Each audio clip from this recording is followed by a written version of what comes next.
All right, that really was a fun parade. And now joining us in studio, we've got Cynthia Sun, researcher with the Falun Dafa Information Center and fellow with the First Freedom Foundation. She's also a practitioner of Falun Dafa herself, and of course, our Miss NTD 2023. And of course, I just introduced you earlier this morning because we were actually on the show together covering this parade. Yeah, it was incredible. I feel like so motivated after watching the footage, and I'm ready to run a full marathon now. You are yeah. you? Oh, let's go.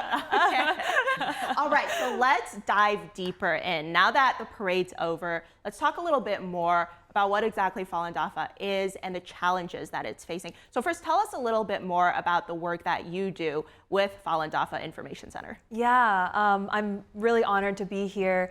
And the Falun Dafa Information Center is a human rights center and also a press center for the persecution going on in China. In more recent years, we've also been tracking the transnational repression going on in America and around the world. But our initial goal, our original mission, was to really track the persecution and tell the story of Falun Gong to the world. What's really going on, what the Chinese Communist Party will not tell you. And I think the mission has been very successful. We frequently go to Washington, D.C. to update our lawmakers and the State Department about things going on every single month. And with everything going on, you know, a lot of people don't know, but millions have been detained and harassed in China because Beijing does not want to see Falun Gong being practiced, even in private homes. And last year, unfortunately, we crossed 5,000 documented deaths, a huge toll. And this is only the tip of the iceberg from what we know, because hundreds of thousands potentially could have died, but because of censorship, because it's so difficult to reach information from within the Great Firewall, we just don't know.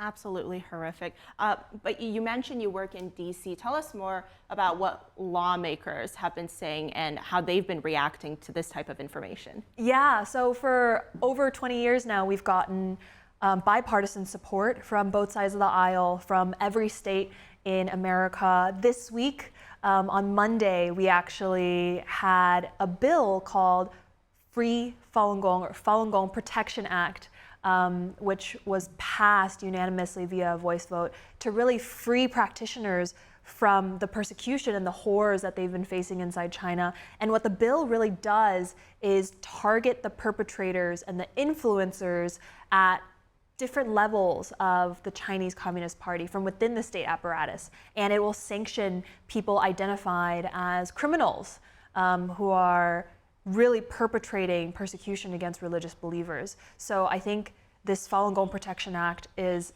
a huge step in the right direction, and now it's just waiting in the Senate Foreign Relations Committee, and it's S-817 is the bill in the Senate. So we're just waiting for that to be scheduled. And how do you feel about that? Amazing, amazing. I was so nervous when the bill was actually being voted on, and you can watch the live stream on the U.S. House of Representatives website. And the live stream, I was just like watching second by second, minute by minute, and just tracking the progress, because there are multiple different bills about China being voted on at the same time. And so I felt like I was gonna have a heart attack right before the voting, because I knew it was gonna pass unanimously, but it just was such a momentous occasion. There are people around the world in over 110 countries, like waiting for a bill like this to be passed in the US Congress, and for it to happen after 25 years is just mind-boggling. It's such a positive thing, but also, and I think it should be celebrated, but also like we have much more to go before it actually reaches the president's desk. And 110 countries, that's the amount of countries that have Falun Dafa practitioners now, right? Yeah, we have at least 110 countries, and you can visit the website. You can see they're listed by continents, and then by countries, and then by individual states, if there are states like the US. And there are photos as well, so it's really great to see smaller islands like Fiji. There's practitioners there. There's also areas. I saw a video of Afghanistan. There were students practicing Falun Dafa there. And even in Malaysia, which is largely a Muslim country, people practice this spiritual meditation, which is so heartwarming to see. And the website you're referring to here is falundafa.org. Okay, perfect, great. Yeah. Talk to us more about how the general public has been reacting, especially, I think, in recent years, we've been seeing more, as you mentioned, their transnational repression by the Chinese Communist Party. Has this brought the issue of this persecution more to the forefront of the general public's mind? Yeah, I mean, Americans are worried about American issues, and I think we see that across the board. And the past few years, the New York police station was outed, and issues like that have happened every single year. It's just the first time we're hearing about it.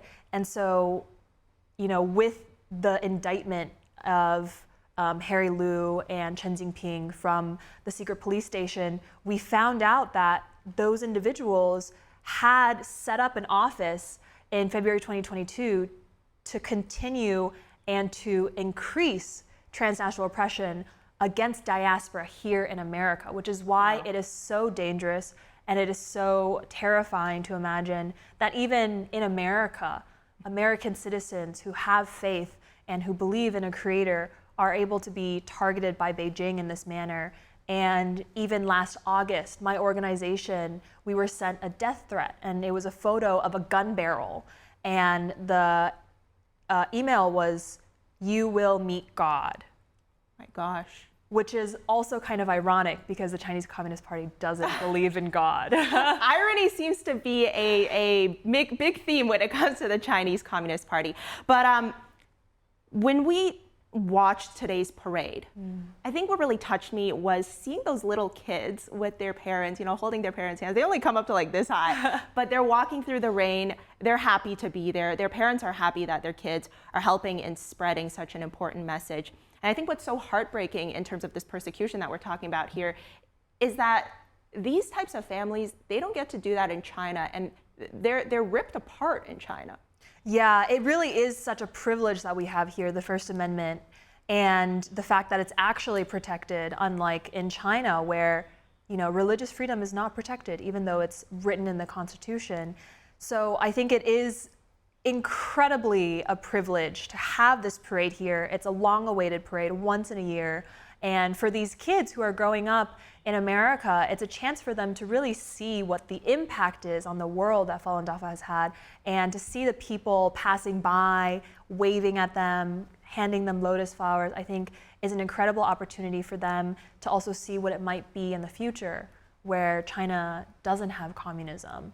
And, you know, all of these events, celebrations throughout the year really emphasize the fact that you're right, in China, they don't have this opportunity. They can only watch us through VPNs or secretly print photos in their homes, or, you know, access the web through other means. And it's really such a pity that in a place that has a history of rich traditions of Buddhism, of Taoism, of divinity, that a parade like this is inconceivable. It's just incredibly sad. And I think it also speaks to the human toll and the real people that have suffered. You know, these aren't just statistics. We've talked about tens of millions of people who still practice in China by some estimates. These are real people. Each one of these million are real people with families, with neighbors, with coworkers. And the fact that just meditating like this isn't allowed anymore is just unbelievable. Yeah, and I think there's a reason the First Amendment is the First Amendment, because those really are unalienable human rights. But Cynthia, I remember we were talking right before the parade coverage started. You yourself, you're pretty much raised in Texas. You call yourself a Texan, so you're really an American. But of course, you still have this Chinese-American background. So for you, and doing all this work that you do, when you see all these aspects of traditional Chinese culture on the streets of New York City, how does that make you feel? I'm so incredibly proud. I was always, like, my childhood was always revolved around these two separate identities. When I go to school, I'm American, but when I go home, my grandparents can only conversate in Chinese. And so I always felt very separated from my peers, and I didn't really have that heritage to connect to.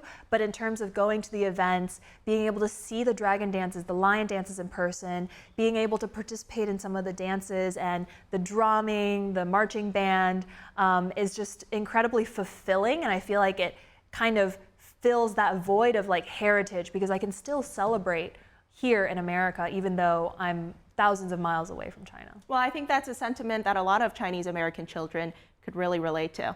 Yeah. And I wanted to ask you before we end. Yes?